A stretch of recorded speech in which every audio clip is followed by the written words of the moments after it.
Okay, once again, good morning.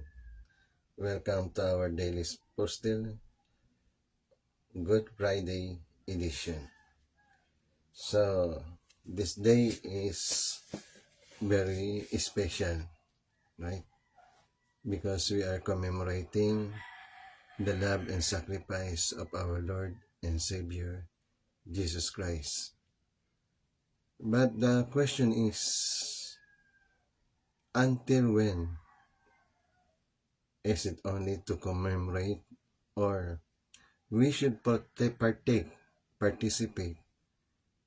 in the suffering of our Lord and Savior Jesus Christ? This is the greatest love of all. No? The greatest love of all of a friend, no? Because David, King David also considered God as his friends, and then also as our Heavenly Father, as Jesus said, our Father who art in heaven, and then as our Creator, no? And then everything have sacrificed by God. So whatever happened in the past is already moot and academic. What we need to focus is the plan of salvation of God, in this time, the plan of salvation. And then it says, so before going further, first and foremost, let us have our prayer. Let us pray. Heavenly Father, good morning. This day is another day, as a special day in the sense, Heavenly Father, that we are going to commemorate the selfless love of our Lord and Savior Jesus Christ, your selfless love in general. You offer your Son for our restoration, for our salvation. And then you consider us as your sons and daughters. You're always there in order to save us, to keep us from the right track. Thank you for everything. Thank you for your guidance.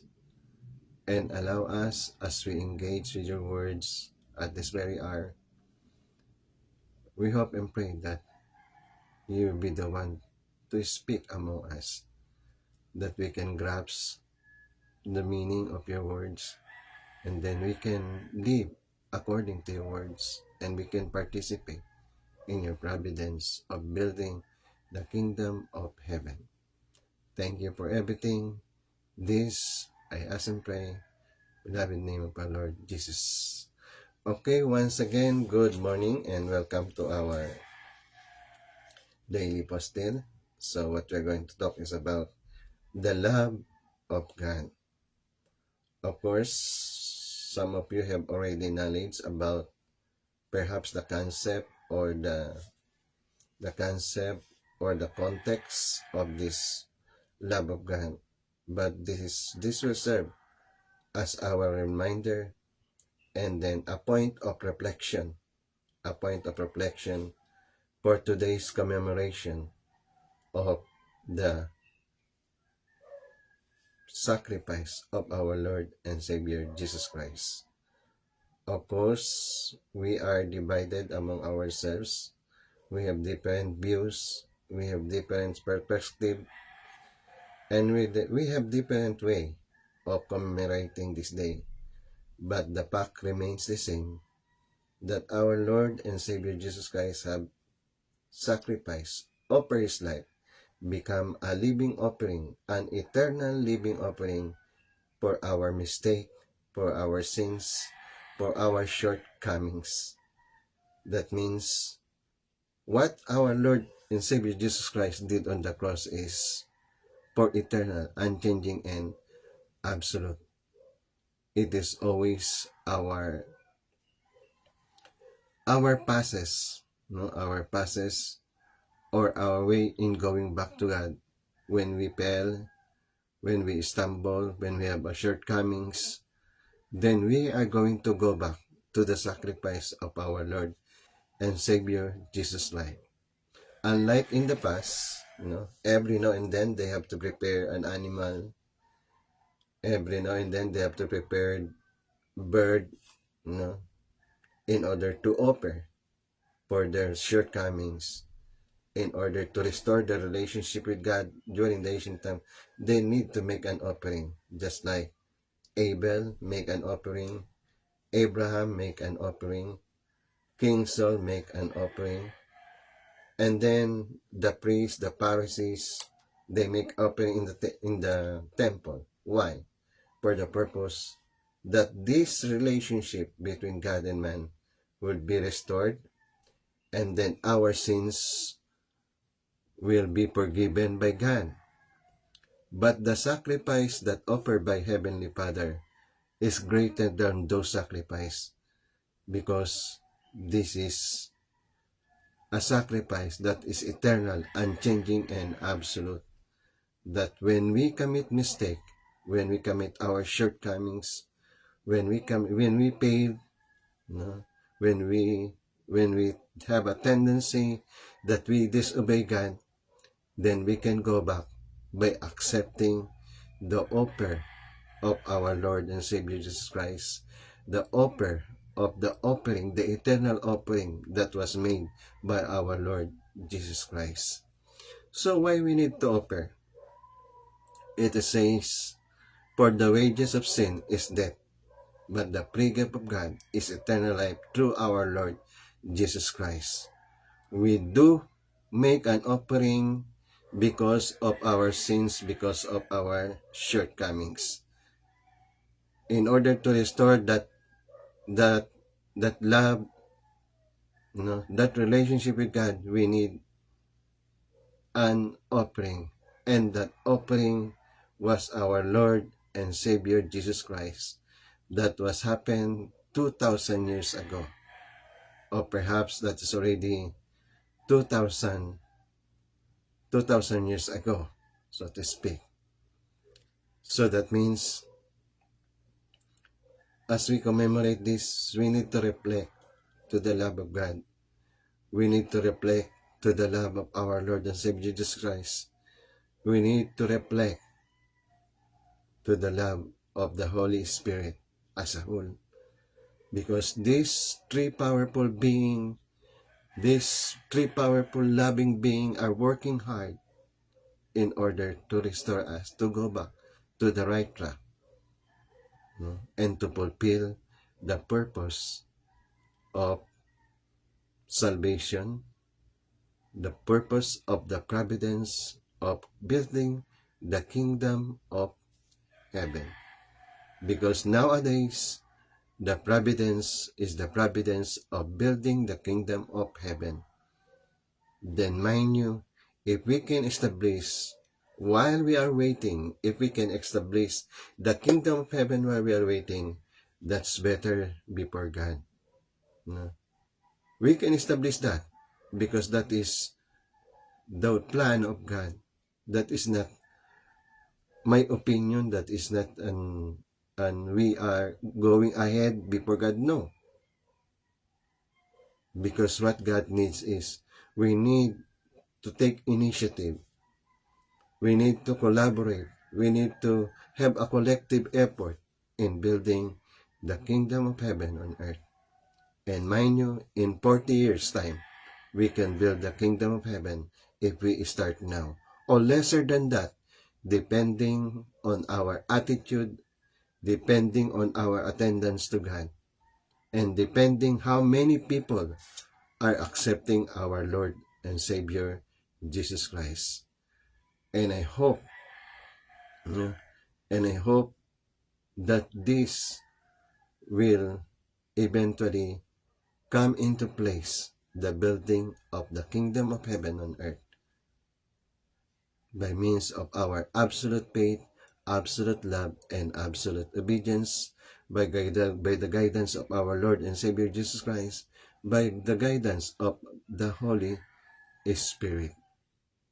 If you were God, are you not happy that this world will be united, that this world will live in harmony, that this world will live in accordance with your plan, that this world will become the kingdom of heaven as you plan it. No?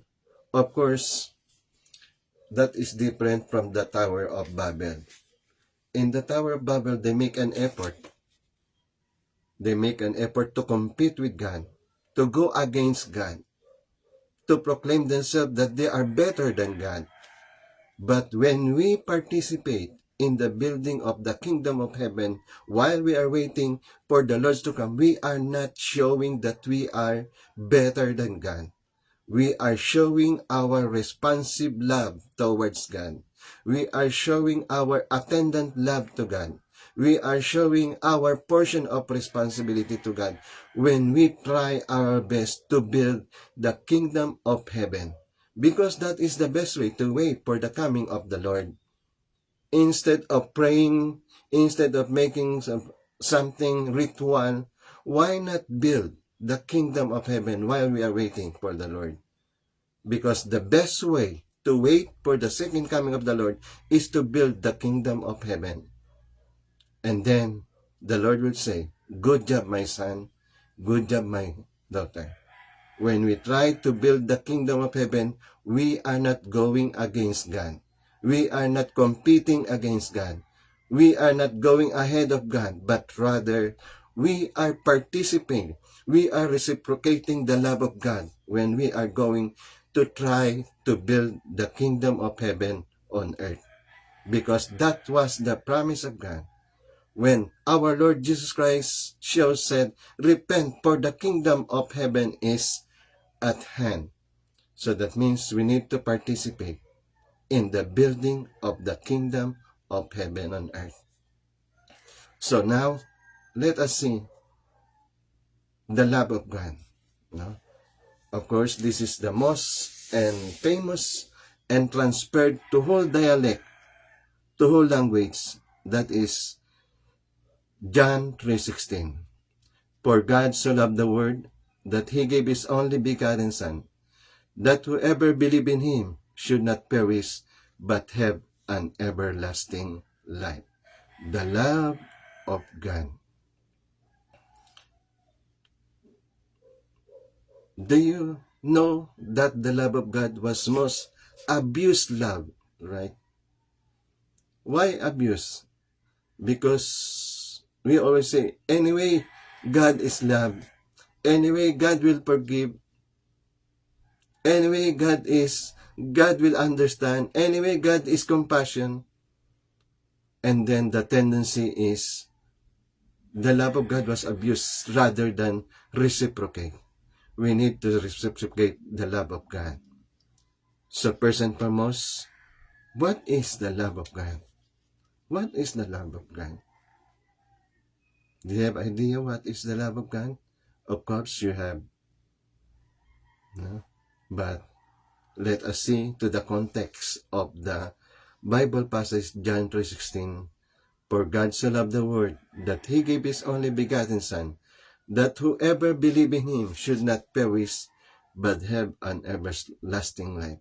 I think, of course, this is a special day.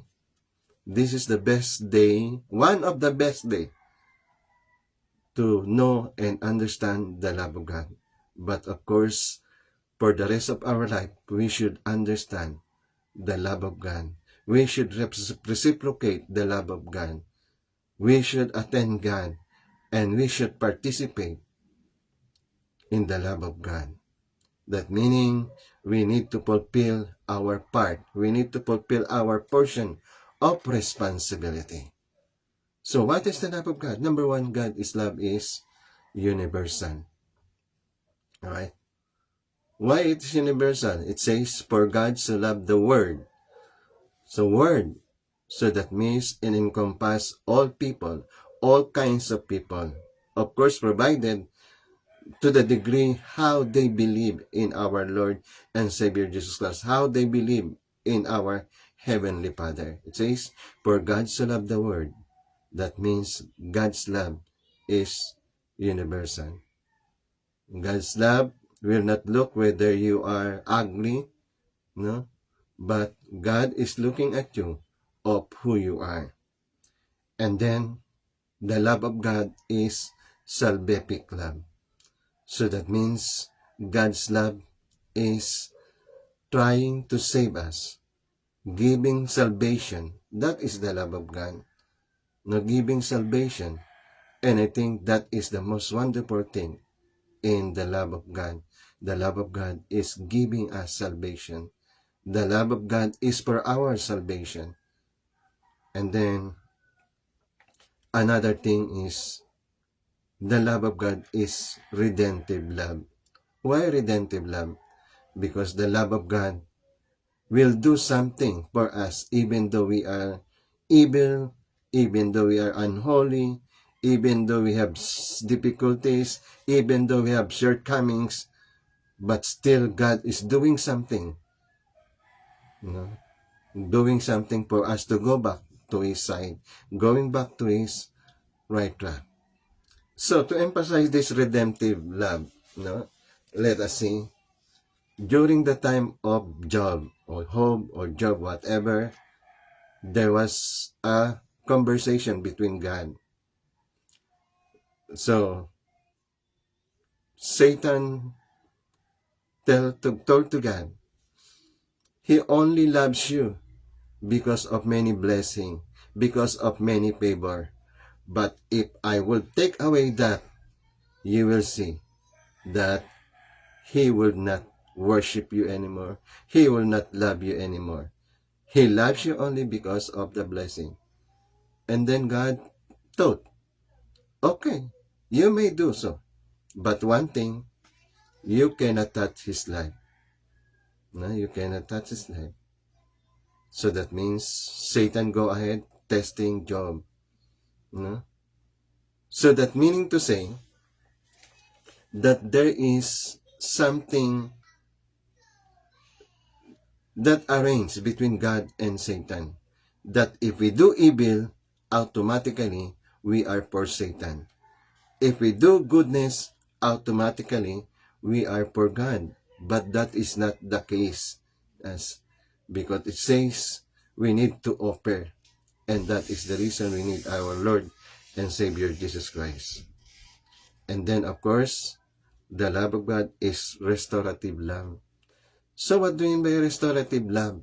When we talk about restorative love, meaning to say that love will bring us to the statue before the fall of Adam and Eve, to the statue that we can fulfill our portion of responsibility. It says there that if we receive our Lord and Savior, so we become snow, no? We become white as snow, that all sins are washed away. No, all sins are washed away. But of course, the portion of responsibility is still there. We need to fulfill our portion of responsibility. So that is the meaning of restorative love. Restorative love meaning to say that we can stand before God pure enough to begin with, to participate in God's love. And then, eventually, of course, the hope of all humanity is the love of God. Without the love of God, we will end for nothing. But because of that love of God, we are going back to God. God is giving up a way to go back to God. And the most important thing is God's love is eternal. God's love is eternal. That means it is unchanging, absolute, and it is for eternity. And that was the promise, right? Whoever believes in Him should not perish but have an everlasting life. So that means the love of God is for eternal. Then, what shall we do with this God's love? What we are going to do with God's love? First and foremost, accept God's plan of salvation. We need to accept the plan of salvation. So the plan of salvation of God is to accept and to follow our Lord and Savior Jesus Christ. To attend God, to love our enemy, to love our neighbor, and then to fulfill our portion of responsibility.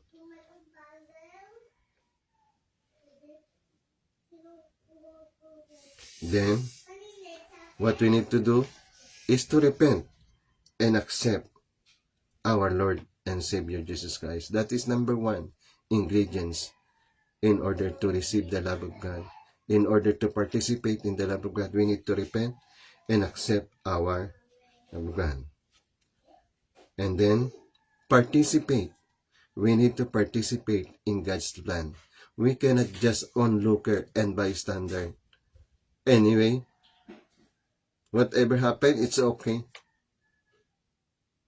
Anyway, I'm not alone. Everybody will suffer. Everybody will be judged by God. So that's not the attitude. Our attitude must be, we are going to restore. We are going to participate in restoration, in the restoration providence of God. And then lastly, and the most important part, in order to know the love of God, in order to accept the love of God, is fulfill our portion of responsibility.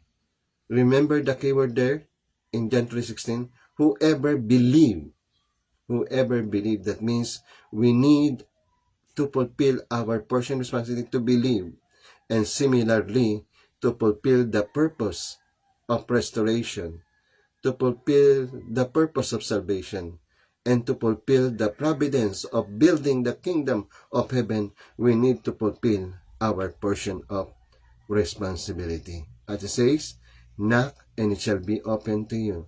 Seek and you shall find. Take up your cross and follow me. So that means we need to participate in the providence of God, and then we need to follow God to the rest of our life. That means our acceptance to our Lord Jesus Christ, our acceptance to the love of God, that is not only one-time affair, but that is a lifetime affair. That is for eternity. That means our attendance to God, our participation with God is for eternal. If we don't change our attitude towards God, if we always have the right attitude towards God, that means to say, we are reciprocating the love of God, because that is the most important thing, to reciprocate the love of God. As it says, in their lips they worship me, but their heart is far from me. In their lips they worship me, but their heart is far from me. So meaning to say, the value of our crying, the value of our prayer, the value of our praise, the value of our glorification lies on how much we love God. That means in everything we do, there should be an expression of love towards God. In everything we do, there should be an expression of love towards God. That everything that we do is an act of love. Everything we do is an expression of the love for God. Okay? So once again, thank you very much for tuning in. Thank you for listening in. And I hope that we will have a meaningful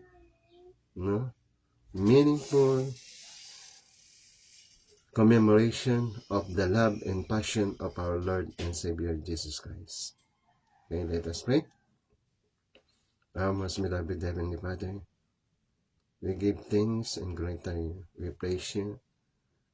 And we humble ourselves, Father, before you. Heavenly Father, we are going to grasp, to understand your words to the deepest sense, that we can reciprocate your love, that we can praise you, glorify you, attain you, and follow you with love, that everything that we do, we can express our love to you. Thank you for our Lord and Savior Jesus Christ. Thank you for the Holy Spirit who is guiding us to understand your word. Thank you for everything. Bless this day, that all we are who are celebrating, who are commemorating this day, will have a meaningful and changing experience for today. Thank you for everything. In Jesus' name, pray. Amen. Okay, so once again, thank you and good morning and welcome to our daily postil. I will see you again tomorrow for another episode.